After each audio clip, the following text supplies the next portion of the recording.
time. This one is, there was a short period of time when I was attending a lot of Course in Miracle study groups. And one of them was a teacher's study group where Yasuko was attending. And my friend Jeffrey is not here, and several other people that I know. And we would alternate meeting at each person's place. And when it came to the first time we were going to meet at my place, this was before I did more work on my apartment because I have been steadily building stuff in my apartment. And I felt great shame about my apartment. That was before I had my sliding mirror doors, for those of you who have seen my place. I just had bare boxes on the wall. And they were organized, but it looked like a warehouse.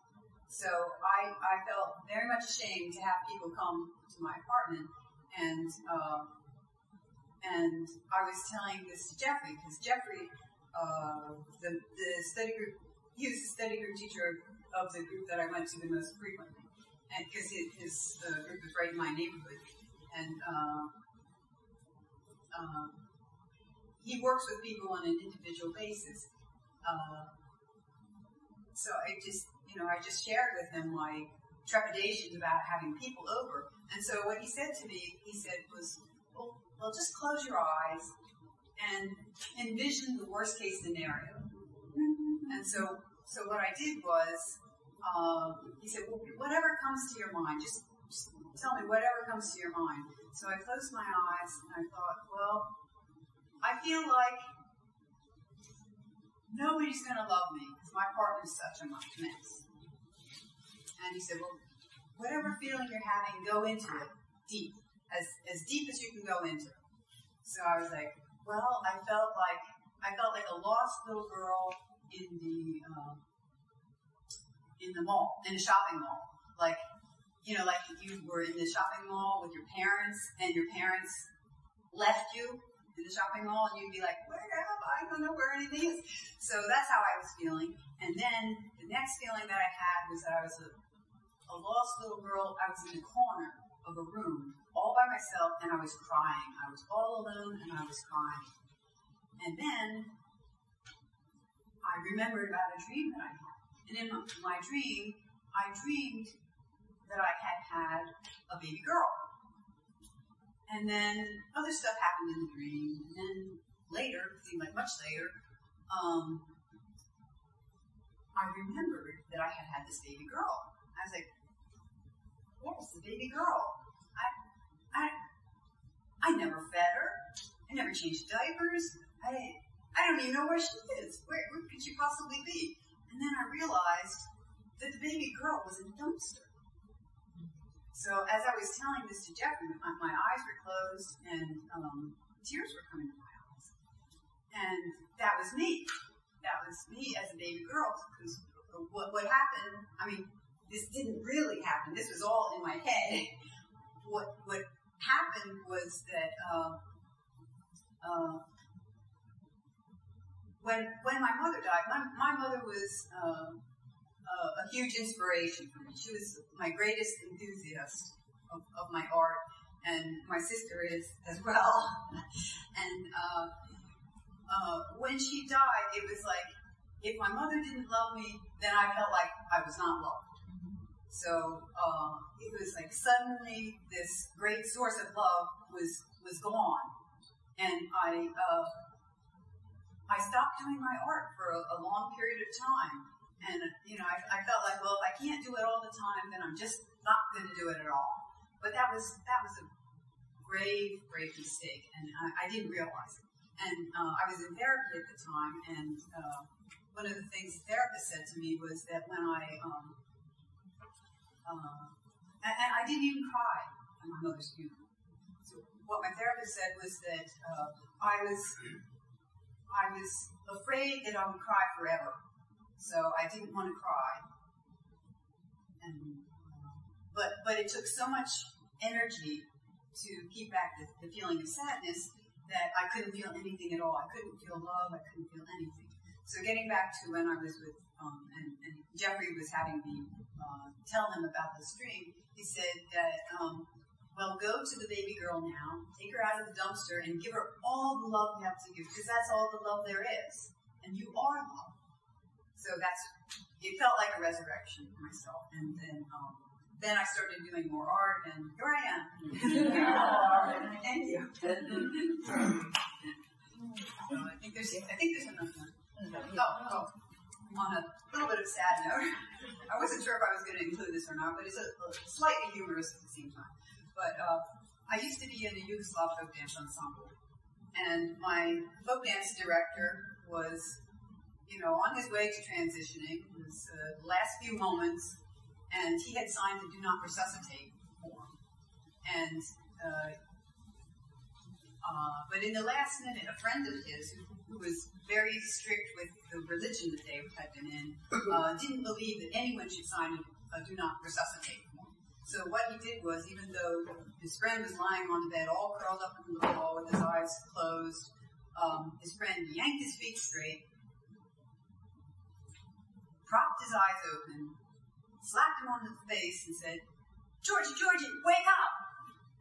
And there were other people around. I probably should have included them in the painting, but it was too busy. And then he expired. And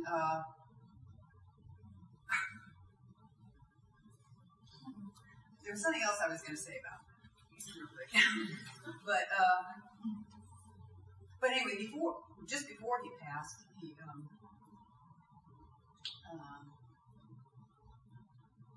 all the people who were in the dance troupe were emailing back and forth.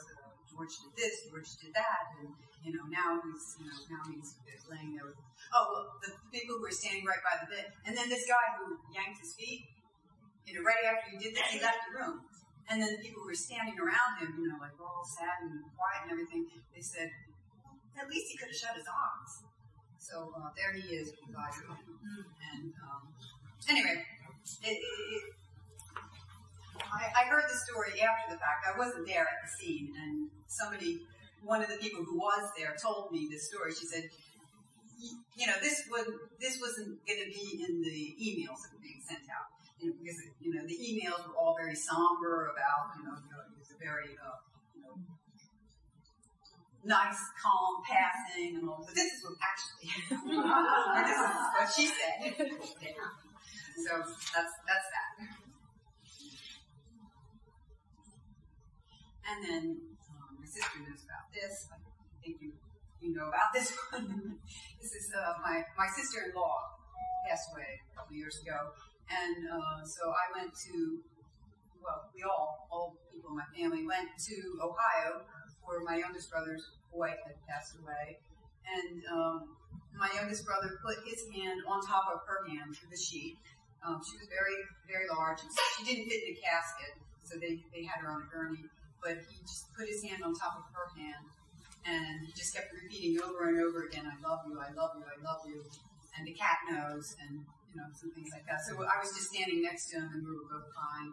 But it was a touching moment. But that's that. And this is from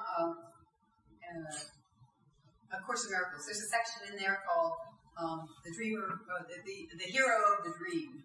And in the hero of the dream, the hero has all these serial adventures, and the hero is me.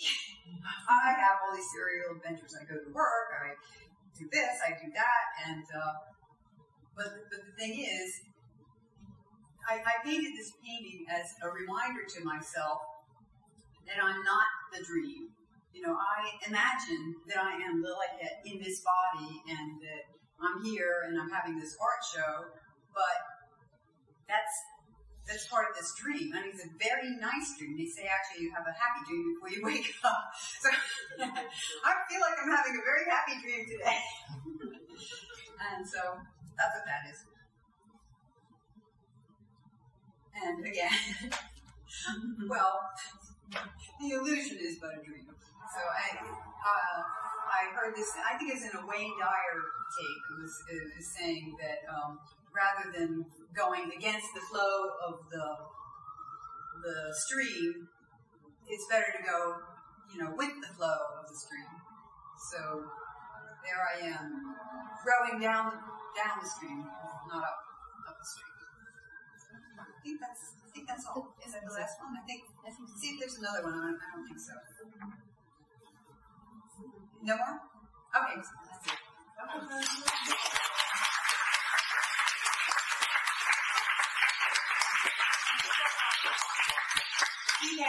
I love his work. He was one of my greatest inspirations for doing this type of work.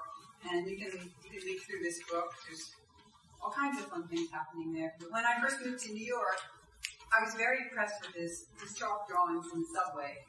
And when I saw them, I thought, did somebody get paid to do this? And eventually, as he got to be, I saw them when he was first doing them, which was around 1980, and I bought the autobiography after the fact, and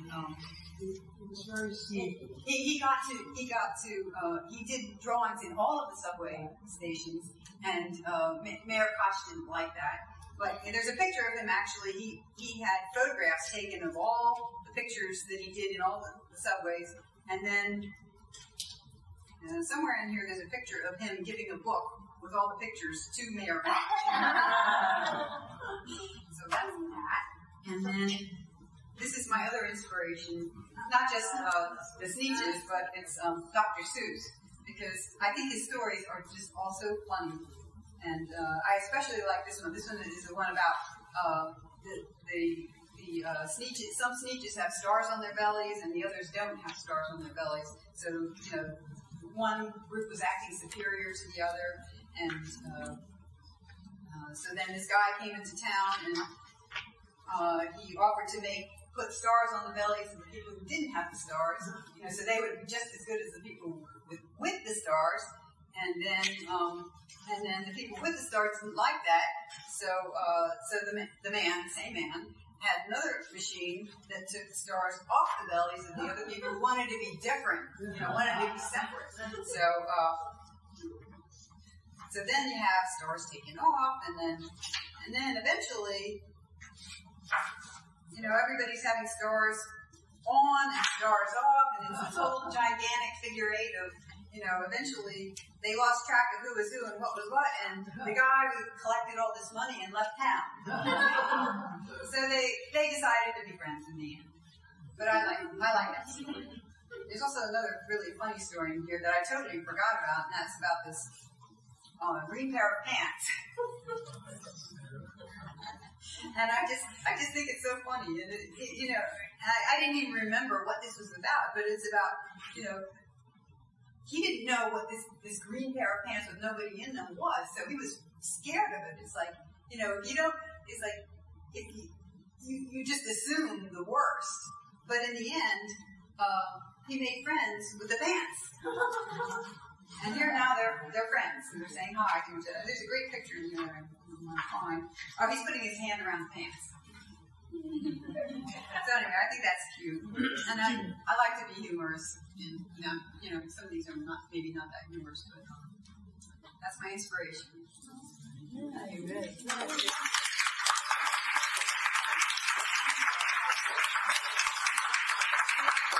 This show will run until September 9th, so please pass the word, and then more friends, I hope, come to see great work.